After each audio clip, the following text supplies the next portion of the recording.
Hello அக்ஷஃபாம், இன்றைக்கி பாப்பாவோட மொட்டை விலாக் பார்க்க போகிறீங்க. பாப்பாவுக்கு வந்து 4th மொட்டை வந்து தாயமங்கலமில் இருக்கிற மாரியம்மன் கோவிலுக்காக வச்சுருந்தோம்.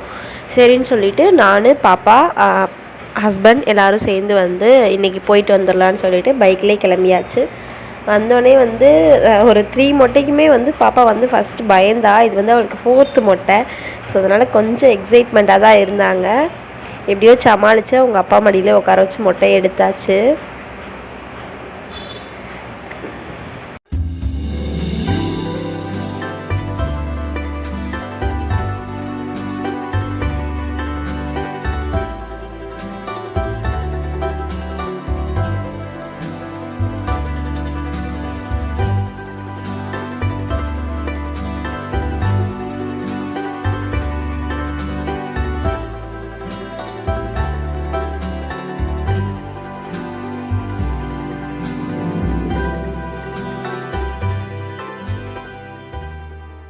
அங்கே கோவிலில் பார்த்திங்கன்னா நிறையா குட்டீஸ்க்கு வந்து மொட்டை எடுத்தாங்க.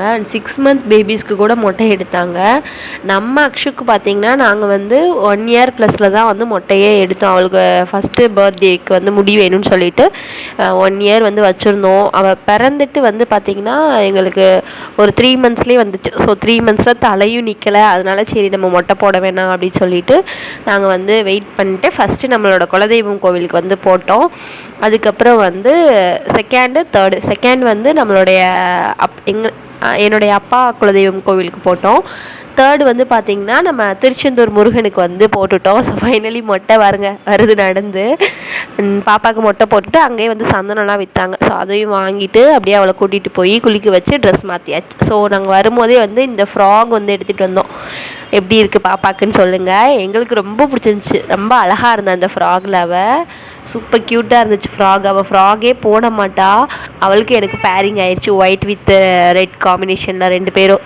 அதோடு வந்து சாமிக்கு மாலை, அதுக்கப்புறம் வந்து அர்ச்சனைக்கு எல்லாமே வந்து வாங்கிட்டு நாங்கள் அங்கேருந்து அப்படியே வந்து சாமி போய் கும்பிட்டுட்டு வந்துடலான்னு சொல்லிட்டு போயிட்டோம். ஸோ இங்கே வந்து பார்த்திங்கன்னா வருஷத்தில் வந்து ஒரு தடவை ரொம்ப ஸ்பெஷலாக இருக்கும்.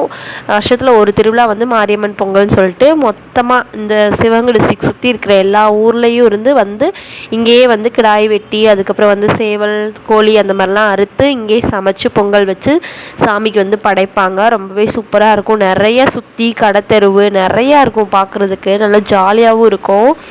அண்ட் செம்மையாக பெரிய திருவிழாவாக நடக்கும். அந்த ஒரு 1 வீக் சூப்பராக இருக்கும் வந்து பார்க்குறதுக்கு. நாங்கள் வந்து அப்போ மிஸ் பண்ணிட்டனால சரி கொஞ்சம் ஃப்ரீ டைமில் போகலாம், பாப்பாவை வச்சுட்டு போக முடியாதுன்னு இப்போ போயிருந்தோம். அப்புறம் அங்கேயே வந்து சரின்ட்டு ஒரு ஐஸ்கிரீம் வாங்கினோம். பாப்பாவுக்கு எங்களுக்குன்னு சேர்த்து வாங்கினோம். அண்ட் வாங்கிட்டு நாங்கள் கொஞ்சம் தூரம் வந்துட்டு சாப்பிட்லான்னு சொல்லிட்டு பைக்கில் வந்துட்டோம். பார்த்தா செம்மையாக உருகிருச்சு ஐஸு. கோவில் வாசலே வாங்கினோமா, ஸோ இங்கே வர்றதுக்குள்ளே உருகிருச்சு.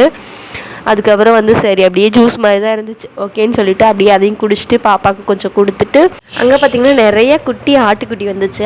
பாப்பாவுக்கு ஆட்டுக்குட்டினா போதும், வேறு எதுவுமே வேணாம். அவள் நல்லா ஜாலியாக விளையாடுவாள் ஆட்டுக்குட்டி கூட. கொஞ்சம் நேரம் வந்து இறங்கி விளையாடுறேன்னு சொல்லிட்டு இருந்தா. சரின்னு அப்படியே நாங்களும் வந்து விட்டுட்டோம். நிறையா அந்த ஆட்டுக்குட்டிஸ் எல்லாம் ஆட்டுக்குட்டி கூடயும் சூப்பராக விளையாடிட்டு இருந்தாங்க மேடம். அது மட்டும் இல்லாமல் நாங்கள் வந்து நிற்கிற இந்த இடம் எந்த இடம்னு எங்களுக்கே தெரில. அந்த கோவில் போகிற வழியில் இருந்துச்சு. நல்லா சூப்பராக இருந்துச்சு. அங்கே ஒரு பெரிய மரம் இருக்குது. கடைசியில் இதை குடிச்சு தான் ஆகணும். ஜூஸாக தான் வந்து நாங்கள் குடித்தோம் ஐஸ்கிரீமை. பாப்பா அந்த கவரை கூட விடலை. அதையும் வச்சு செம்மையாக உறிஞ்சிக்கிட்டு இருந்தா. இந்த மரம் தான் நான் சொன்னேன். அந்த மரம் எவ்வளோ பெருசாக இருக்குதுன்னு பாருங்களேன். செம்ம பெருசு. அதோடைய விழுதுகள் அந்த இது ஃபுல்லாக தண்டு ஃபுல்லாக அவ்வளோ அங்கங்கே போயிருக்கு. அவ்வளோ பெரிய மரம். நல்லா ஃபேமிலியாக வந்து அந்த சொன்னேன் இல்லையா நான் திருவிழா அப்போ வரும்போது இந்த மாதிரி நிறையா பிளேஸ் இருக்குது. அது வந்து சுற்றி வயக்காடாக இருக்குமா. ஸோ அங்கே ஃபுல்லாக வந்து லாரி வேன் நம்மளோட ஓன் வெஹிக்கிளில் வர்றவங்க செம்மையாக நிப்பாட்டிட்டு அங்கேயே வந்து சமைச்சு சாப்பிட்டு நல்லா ஜாலியாக என்ஜாய் பண்ணிட்டு போவாங்க. ஸோ அதுக்கு இந்த மாதிரி மரம்லாம் செம்ம யூஸ்ஃபுல்லு. ஸோ நாங்கள் இந்த ஐஸை வந்து குடிக்க வச்சுட்டு அங்கேருந்து அப்படியே வந்து கிளம்பிட்டோம். அவ்வளோதான் இந்த vlog. பிடிச்சிருந்தா லைக் பண்ணி ஷேர் பண்ணி மறக்காமல் சப்ஸ்கிரைப் பண்ணுங்கள். பாய். தேங்க்ஸ் ஃபார் வாட்சிங்.